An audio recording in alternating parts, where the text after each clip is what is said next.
this morning. I'm happy to be here to talk about social robots. So this robot on the screen, her name is Autumn. I'm going to kind of introduce what she is and what she's about.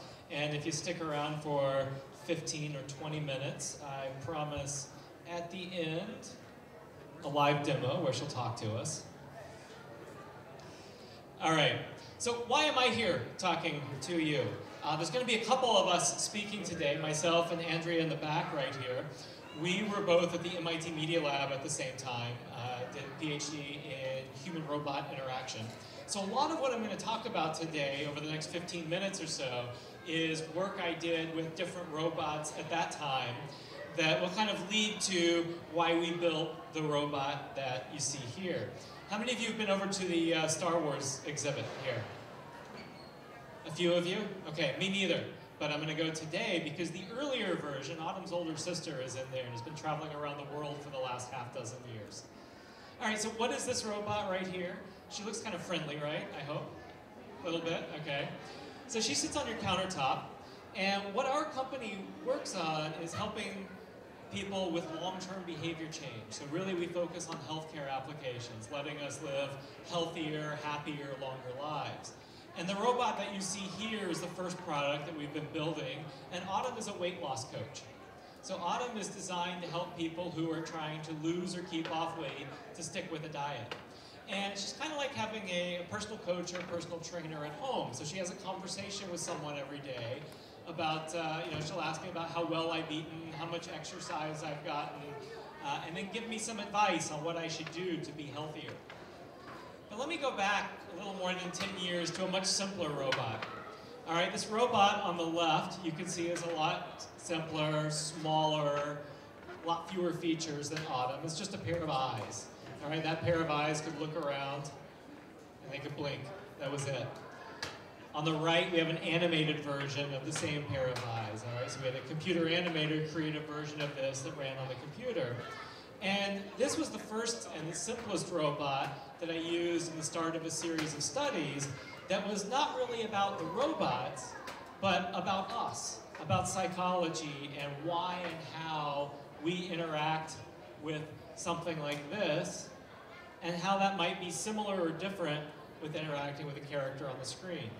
How many of you have played computer games? At least a few of you, right? I see a few hands going up. I know more of you play. There we go. That's almost everybody, right?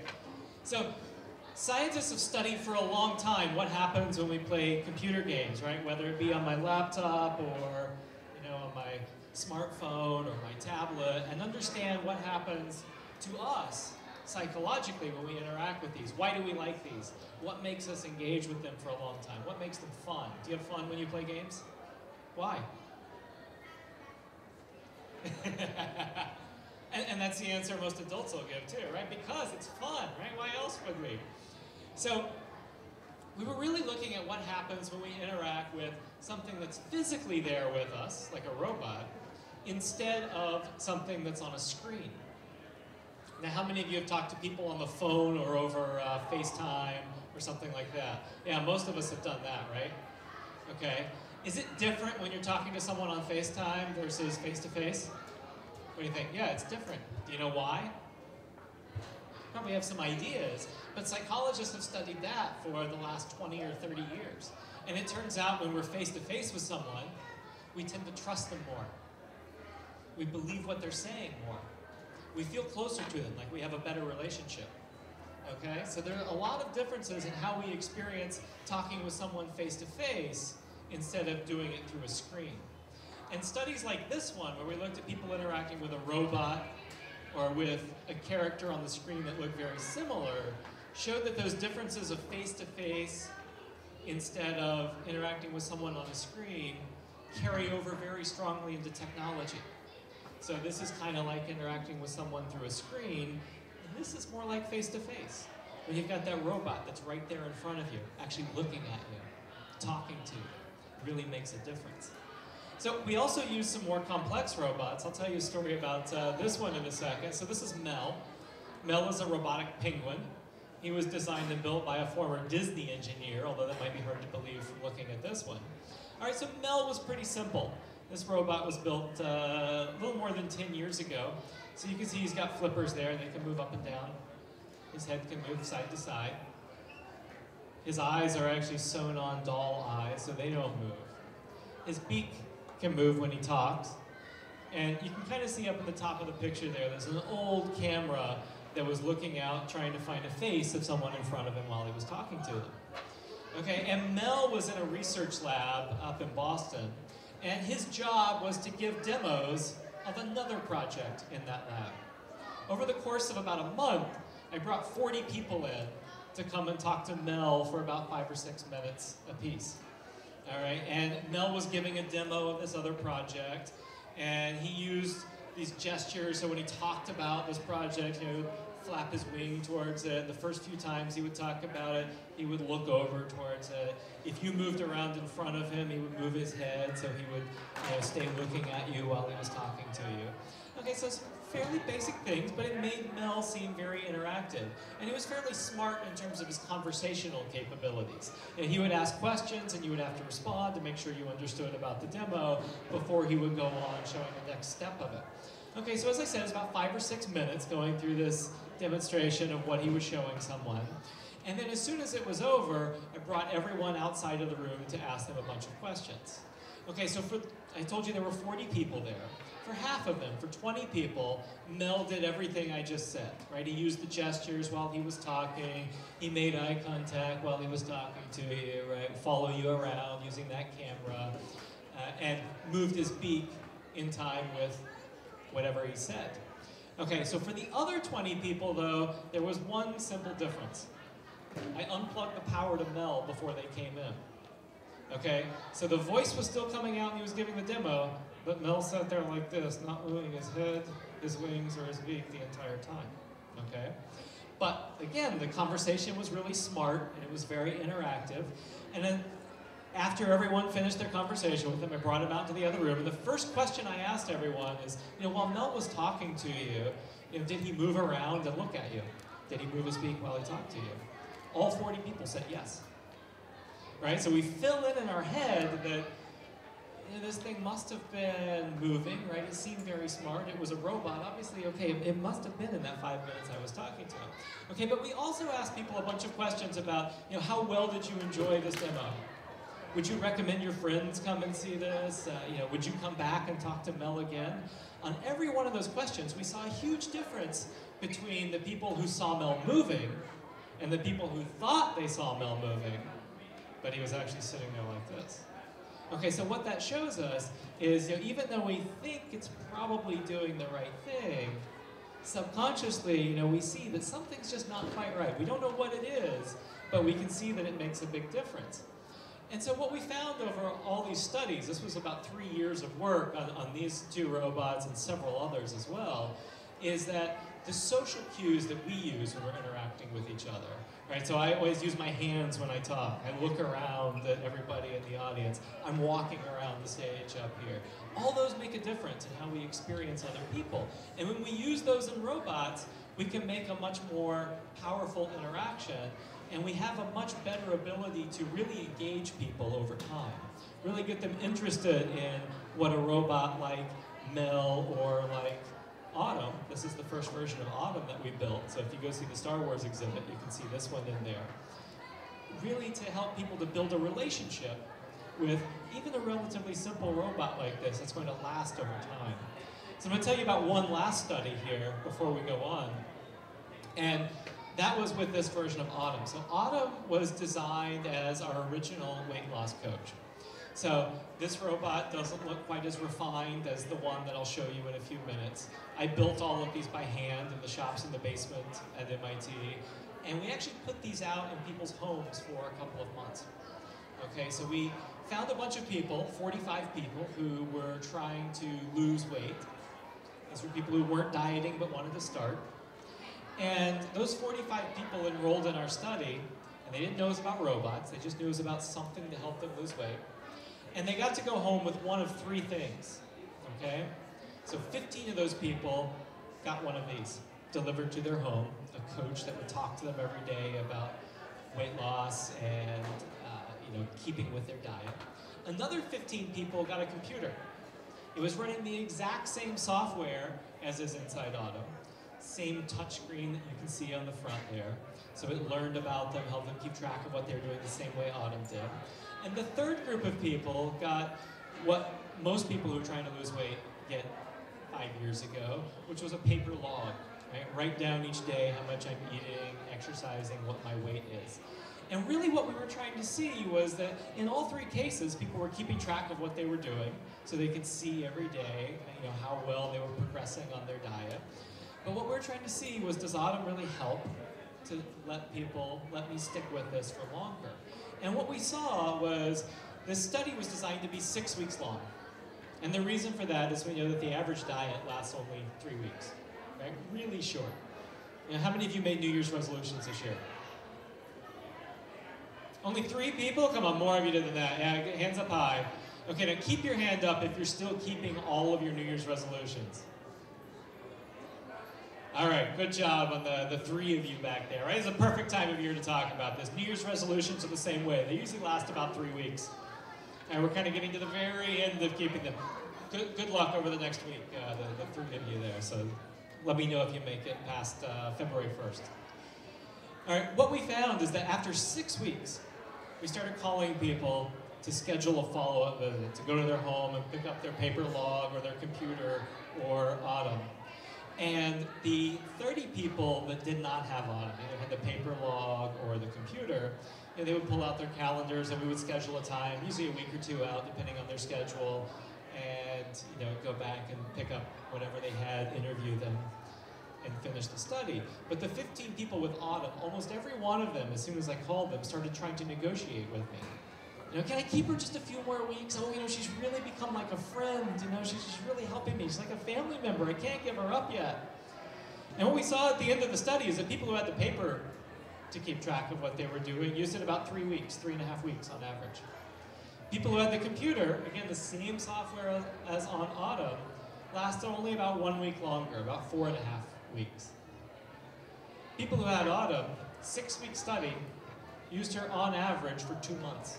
So much longer than the study, and that was because I was trying to forcefully take them back so I could finish up my study and finish school. So what we saw is it made a huge difference. And this study was actually run out of Boston Medical Center, where they do a lot of different kinds of weight loss studies, and they saw that this was the most effective coach that they had ever had for a way for people to try to lose and keep off weight. All right, so let me plug in Autumn while I talk here for a minute.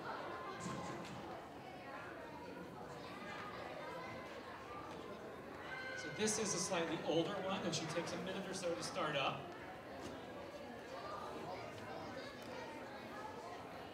And I'm going to let her do that while I finish up. See if she's awake here. There we go. All right, so I'll give you a short demonstration of her in a few minutes. And then this afternoon, I think I'll be set up at a table somewhere right over there. So if you want to come and play with her yourself, you can try that a little bit later. So I finished up this research work about 6 years ago. So since then, we've started a company called Intuitive Automata, and we've been working on going from this to what you see here, which is a product that will be sold to people, and we should start shipping them later this year. So this is actually a weight loss coach that you can have at home on your countertop and talk to every day. So Autumn still does the same kind of thing in terms of, she'll ask about my eating, my exercise, she'll give me some feedback and advice. She can connect to, I have a pedometer in my pocket, so she can figure out how many steps I'm taking automatically, or I have a wireless bathroom scale at home that I can step on and she'll know my weight, right? So she can sync with my other devices to know what I've done. And longer term, what we're really working on here are robots that can help us with a lot of different health-related applications. Many of us, particularly as we get older, deal with a lot of healthcare issues on an everyday basis. Whether that's as simple as taking a medicine or measuring my blood pressure every day, to things that are more complex. And the big challenge for most of us is sticking with those things over time. And what we've seen is that much more than a smartphone app that runs on here, a little coach that sits on your countertop can be much more effective at helping us stick with something like that over time. So I'm going to stop there. I'm going to let Autumn say hi to you real quick, and then I'll be happy to answer questions for a few minutes. So let's see what Autumn has to say here. I'm going to look up. Welcome back. Let's pick up where we left off last time. All right, so Autumn speaks out loud, as you can see. She shows what she's saying on the screen also. So, maybe if I'm older and hard of hearing, I can also read what's on there. This version of it, she gives me some options on the screen of what I can say back to her. So I'd be happy to, okay, or if you insist. So I press one of the buttons on the screen. In a new version of it that'll be coming out soon, I can also talk back to her. So there's actually a microphone integrated right here so she can hear what I say. I'll say, okay, I'd be happy to, Autumn. It is important to set goals so that you can keep track of your progress. Together we will set ways, calorie, and exercise goals based on the information you have given me. Okay, I'm ready. Let's get you started by setting a weight goal.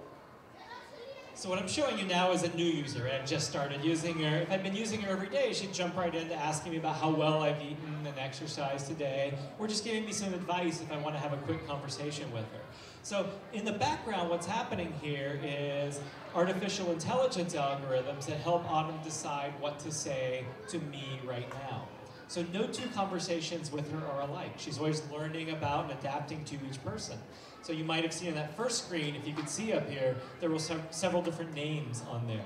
All right, so 2 or 3 or 4 or 5 of us at home can all use Autumn, and she'll learn about each of us independently from one another. So she'll remember each person, and hopefully soon she'll be able to recognize your face, right? You walk up and she'll know you by name and start talking to you.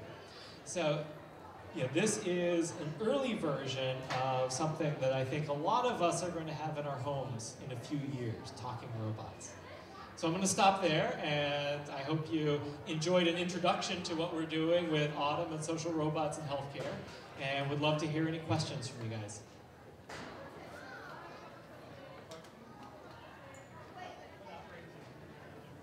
So the question was, what operating system? It runs on top of Google Android, and then we've built a layer on top of that that handles the robotic functions and like the vision and the speech output.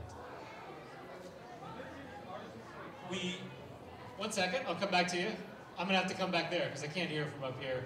We integrate with a number of different devices, so anything that has an open API, so like I've got my Fitbit in my pocket, the Withing scale, the Fitbit scale, a number of different things. All right, back here.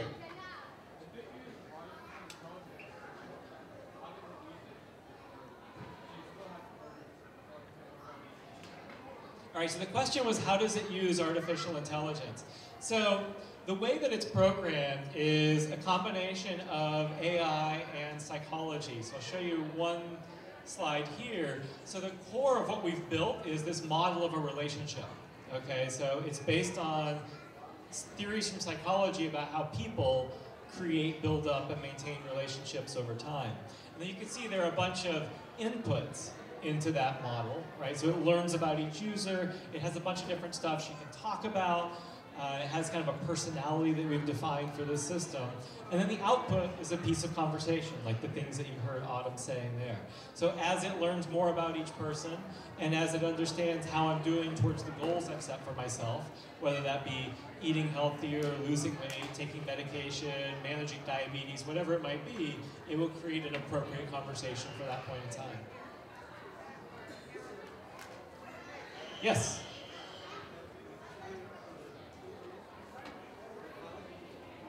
Yes, yeah, so the question was, is it connected to the internet, to the cloud?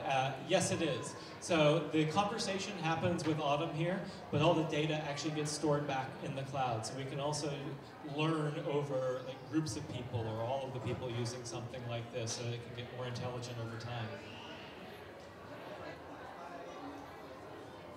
This version of it is Wi-Fi. The way we integrate with sensors like this is through the cloud, actually. So like this is my old Fitbit. Every time I sync it, the data goes up to their servers, that comes to our servers, and gets pushed down to my robot. Yes?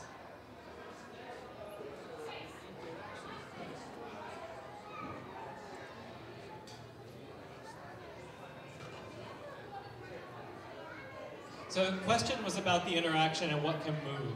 So on this robot, you can see we've kept it fairly simple. So this robot has 6 motors in it. Okay, so the head can move around, the eyes can move around, she can blink, she can wink at you. All right, and what I found is, if we add more things that can move, you do add complexity, you do add features to it, right? So she can have arms, she can have legs to walk around. For this particular application, we don't think that adds a lot of benefit from the studies that we've done. If it's something where she needs to move around the house, then obviously having legs or wheels or some way to let her move is important. If she needs to pick up something and hand it to you, then arms are important. The other trade-off then, of course, is it makes it a lot more expensive to manufacture, and there are a lot more things that can break.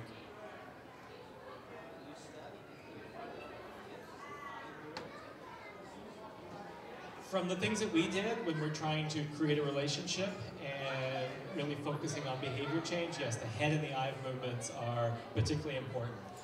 Something that's innate to us as people is the ability to tell when someone's making eye contact with us. Right? We're only a couple of meters apart, but we could be all the way across the room, and you would be pretty certain whether or not I was making eye contact or looking past you.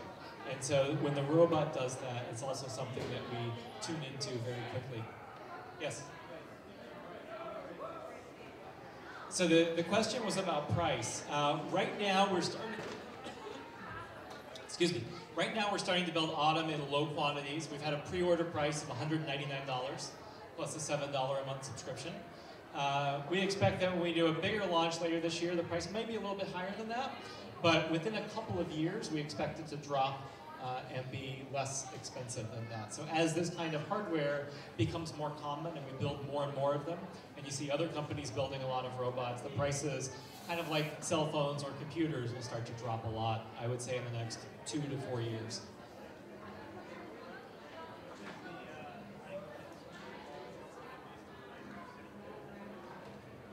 Yes, the question was how much the language, the speech, and the conversation evolves over time compared to how you're doing versus your goals. In some ways, not a lot in terms of like personality. Okay, she's always going to be helpful and supportive, but in other ways it changes greatly, right? So as I reach a goal, she'll talk about, congratulate me on doing a good job on reaching that goal, start talking about setting new goals. So it might have a very different type of conversation based on where I am in terms of my progress and what I'm trying to do over time. And that also changes a lot depending on, if we have a different application here, a different set of goals, obviously that's going to be a very different conversation than what you see here with the weight loss coach. Yes? Good question. So about portability. So Autumn is designed to kind of sit in one place. Okay, so she's fairly light, only weighs, this one is a little bit heavier, it's using older technology, but still only weighs probably about 5 pounds, maybe 3 kilos or so. So you could easily take her with you. But what we're doing is we're working on building a mobile app. Right? So when I'm home, I can talk to Autumn. But maybe I run out to lunch during the day and I still want some advice from her about what to eat, or I want to keep track of what I'm doing. I'm probably not going to carry her with me all day long, set her up at the table at lunch. But I can open my mobile app and get some advice from her. We also have a phone app. I can call in and I can hear her voice and she'll talk to me. So there are a lot of other ways to interact with her besides just the face-to-face conversation. But what we've seen is this is very important to creating that relationship so that you will continue to use her over time and she can be more effective at helping. Yeah. Oh, the ever-challenging question, how did we fund the development? Very painfully. Okay, so the background work that I showed you, that was while I was at MIT, so as a grad student. Over the last half dozen years as a company, we've raised a little bit of money from private investors to get to kind of pre-manufacturing stage. Any other questions? All right. Well, I hope you enjoyed this. Thank you for coming, and look forward to talking to you later this afternoon in the demos.